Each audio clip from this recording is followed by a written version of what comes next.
नमस्कार, मैं अभय कुमार आपका स्वागत करता हूं अपने फेसबुक पेज और हमारा जो यूट्यूब चैनल है biology by Abhay Kumar sir में। आज का जो टॉपिक है वो चैप्टर फर्स्ट है क्लास 12th के लिए, ठीक है। और टॉपिक का नाम है बेटा फीमेल गैमेटोफाइट्स और एम्ब्रियो शेप, ठीक है। या हम बात कर रहे हैं बेटा मादा गैमेटोफाइट या युग्मकोद्भिद अथवा भ्रूण कोश। तो यहां पर हम बात कर रहे हैं जो गुरु बीजाणु जनन कोश का, ठीक है। क्या बेटा यहां पर चेक कर लेते हैं, लिख देता हूं गुरु बीजाणु जनन कोश का, ठीक है। जनन कोश का ये क्या है? ये मादा युग्मकोद्भिद की प्रथम अवस्था। किसकी बेटा? मादा युग्मकोद्भिद की, ठीक है। विद की क्या है? प्रथम अवस्था।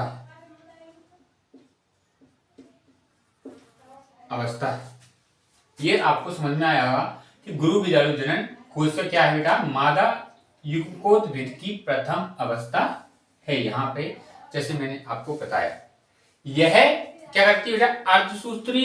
अर्धसूत्री विभाजन द्वारा चार, क्या बेटा?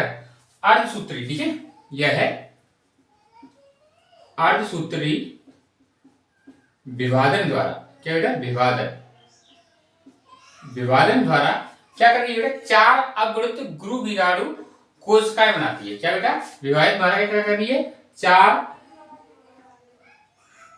अगुणित क्या बना रही है बेटा? गुरु बीजाणु कोशिका बना रही है। क्या बना रही है? गुरु बीजाणु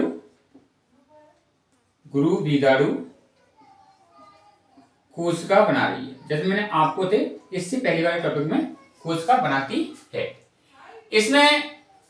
इनमें सबसे नीचे की जो कोशिका होती है वो आकार में क्या होती है बेटा? इन चारों में क्या होती है? सबसे नीचे वाली जो कोशिका होती है वो आकार में बड़ी होती है, ठीक है। या हम बोल सकते हैं सक्रिय गुरु बीजाणु कोशिका बनाती है। क्या बेटा?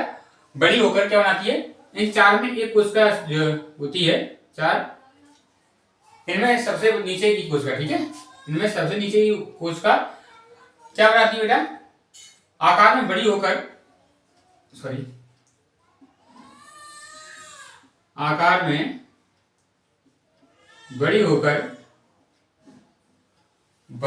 होकर सक्रिय गुरु बीजाणु कोशिका बनाती है। सक्रिय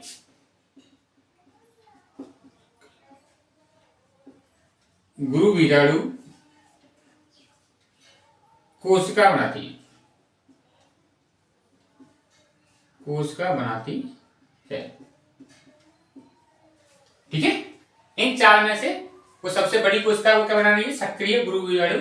और ऊपर की जो तीन कोशिका थी, क्या बेटा? ऊपर की जो तीन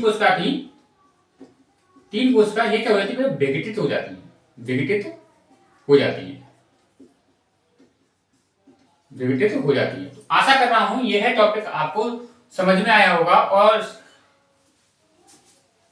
आपको दिख रहा है? हाँ, दिख रहा है आपको, ठीक है।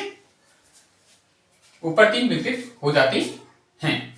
वास्तव में गुरु बीजाणु कोशिकाएं युग्मकोद्भिद की प्रारंभिक अवस्था है। क्या? गुरु बीजाणु युग्मकोद्भिद की क्या है? प्रारंभिक अवस्था है या अवस्था को प्रदर्शित करती है। जबकि गुरु बीजाणु जनन, क्या बेटा? गुरु बीजाणु जनन कोशिका बीजाणुभिद या स्पोरोफाइट की अंतिम अवस्था है। गुरु बीजाणु जनन है वो क्या है? स्पोरोफाइट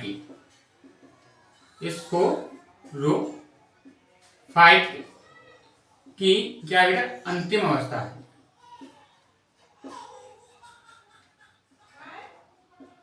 अंतिम अवस्था है को क्या है? अंतिम अवस्था या अंतिम रचना है। अंतिम अवस्था या हम बोल सकते हैं अंतिम रचना है, ठीक है। यह गुरु बीजाणु कोशिकाओं के साथ स्पोरोफाइट प्रावस्था समाप्त हो जाती है और गैमेटोफाइट प्रावस्था शुरू हो जाती है। इसके साथ क्या है? यह वाली जो अवस्था स्पोरोफाइट वाली, यह अवस्था क्या हो जाती है? समाप्त हो जाती है। अवस्था समाप्त हो जाती है, समाप्त हो जाती है। और यहां से जो स्टार्ट होती है वो क्या होती है बेटा, वो कौन सी, गैमेटोफाइट प्रावस्था स्टार्ट होती है। कौन सी बेटा, गैमेटोफाइट प्रावस्था, प्रावस्था क्या होती है, स्टार्ट हो जाती है, या हम कह सकते हैं शुरू हो जाती है, शुरू हो जाती है। आशा कर रहा हूं ये आपको अच्छी तरीके से समझ में आया होगा। इतना मैटर मैंने आपको लिखा हुआ है, घुमा दिया है इस मैटर को, और आपको समझ में आया होगा। ठीक है, अब हम बात कर रहे हैं नेक्स्ट, सक्रिय गुरुविजाणु प्रवर्धन। ठीक है, सक्रिय गुरुविजाणु प्रवर्धन करके भ्रूणकोश या मादा युक्कोद्भिद में विकसित हो जाता है। क्या भाई, जो सक्रिय गुरुविजाणु होता है, ठीक है, यहां पे लिखा हुआ है फंक्शनल मेगास्पोर, एम्ब्रोस्यूट में क्या हो जाता है, डेवलप हो जाता है।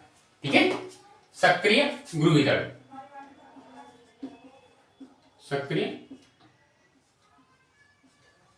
गुरुविजाणु, गुरुविजाणु क्या होता है बेटा, यह डेवलप होकर किसमें बेटा, भ्रूणकोश में,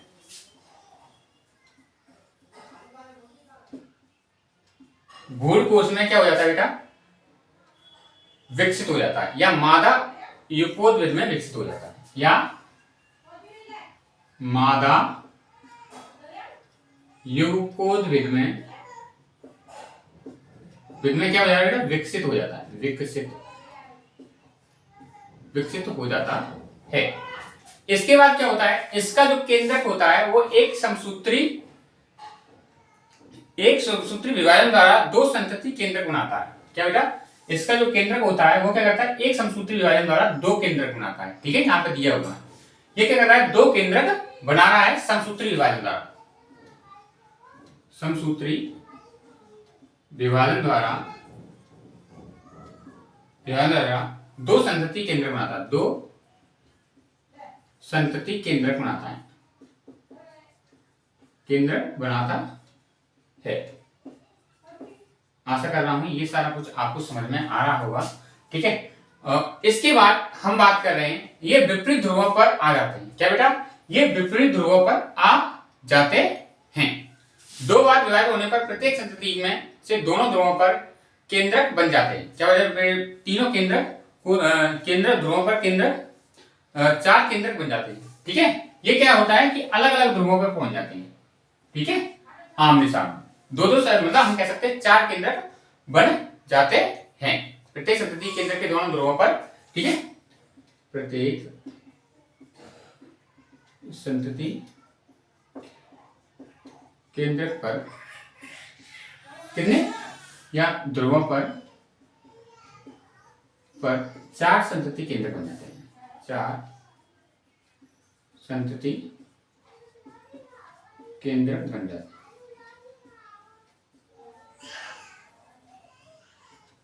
बन जाते हैं। इस प्रकार भ्रूणकोश में 8 केंद्रक हो जाते हैं। इस प्रकार भ्रूणकोश में कितने केंद्रक हो रहे हैं, 8 केंद्रक हो बन जाते हैं। ठीक है, इसमें भ्रूणकोश में 8 केंद्रक बन जाते। आशा कर रहा हूं, देखो चित्र दिया हुआ है तो चित्र के माध्यम से ही आप समझ सकते हैं। 8 केंद्र, प्रत्येक ध्रुव से एक एक केंद्रक भ्रूणकोश के बीच में आ जाता है। कहां पर आ रहा है, प्रत्येक केंद्र के क्या होता है, प्रत्येक केंद्रक भ्रूण के क्या आ गया, बीच में आ गया। ठीक है, प्रत्येक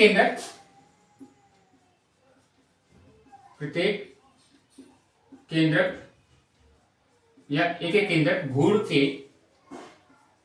बीच में आ जाता है। आशा कर रहा हूं ये सारा कुछ आपको मैटर समझ में आ रहा होगा। ये क्या कहलाते हैं, ध्रुव केंद्रक कहलाते हैं। क्या कहलाते हैं बेटा, ये ध्रुव केंद्रक कहलाते हैं। ये ध्रुव केंद्रक कहलाते हैं। आशा कर रहा हूं ये सारा कुछ आपको समझ में आ रहा होगा। समकेंद्रित होकर, क्या बेटा, समकेंद्रित होकर ये द्वितीयक केंद्रक बनाते हैं। क्या बनाते हैं?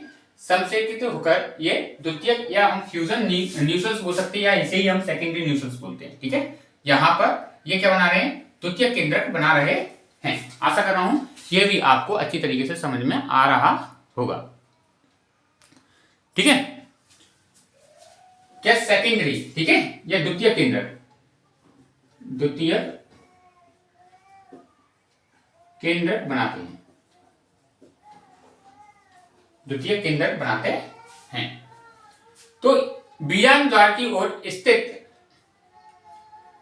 तीनों केंद्रक कोशिका भित्ति से घिरे जाते हैं। तीनों केंद्रक हैं, ठीक है, ये किससे बेटा? कोशिका भित्ति से घिर जाते हैं। किससे बेटा? तीनों केंद्रक, यहां पे आ जाओ, यहां से इसको यहां से पढ़ो। ठीक है, तीनों केंद्रक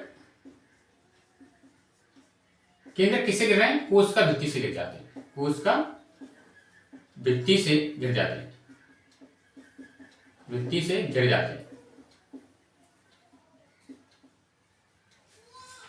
गिर जाते हैं और अंडे समुच्चय बनाते हैं। क्या बनाते हैं? एग सेल्स बनाते हैं। क्या बनाते हैं बेटा? एग सेल्स बनाते हैं या अंड समुच्चय बनाते हैं। अंड समुच्चय बनाते हैं। इसके बाद अंड समुच्चय बनाते हैं। अंड समुच्चय के बीच स्थित गोला कोशिका अंड कोशिका अंडगोल या अंडाणु कहलाती है। क्या कहलाती है? अंड कोशिका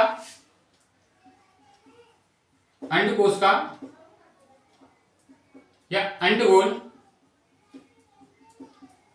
कहलाती है। इसके बाद क्या होता है? अंडगोल कहलाती है और पार्श्व में स्थित फ्लास्क के समान दोनों कोशिकाएं सह कोशिकाएं, या ये दोनों कोशिकाएं क्या कहलाती? सह कोशिकाएं कहलाती। ठीक है, पार्श्व समान के समान क्या कहलाती है? सह कोशिका कहलाती। सह कोशिका कहलाती। अब देखो, सह पार्श्व समान सह कोशिका कहलाती हैं। इनके विमुख से निवात और स्थित तीनों केंद्रक प्रतिमुख कोशिकाओं एंटीपोडल कोशिका, क्या बेटा? एंटीपोडल कोशिकाएं क्या करवाई? एंटीपोडल कोशिकाएं बनाती हैं। क्या बनाती बेटा? विमुख से निवात की ओर स्थित तीनों केंद्रक, निवात की स्थित और स्थित तीनों केंद्रक क्या बनाती है बेटा? तीनों केंद्रक क्या बनाती है बेटा? हम कह सकते हैं एंटीपोडल कोशिका। क्या बनाती है? एंटीपोडल कोशिका बनाती है, कोशिका बनाती है। आशा कर रहा हूं ये सारा कुछ आपको अच्छे समझ में आ रहा होगा। अतः एक पूर्व विकसित प्रारूपी आवृत्ति विधि गुणकोश में 7 कोशिकाएं होती हैं। या हम पूछ सकते हैं ये है क्या है? आवृत्ति विधि गुणकोश है और इसमें कितनी बेटा? 7 कोशिकाएं विकसित होती हैं या बनती हैं। ठीक है, तो यह आपको टॉपिक कैसा लगा ये जरूर बताएं और वीडियो कैसा लग रहा है वो जरूर बताएं। ठीक है, और वीडियो देखने के लिए बेटा आपको बहुत बहुत धन्यवाद। Thank you very much.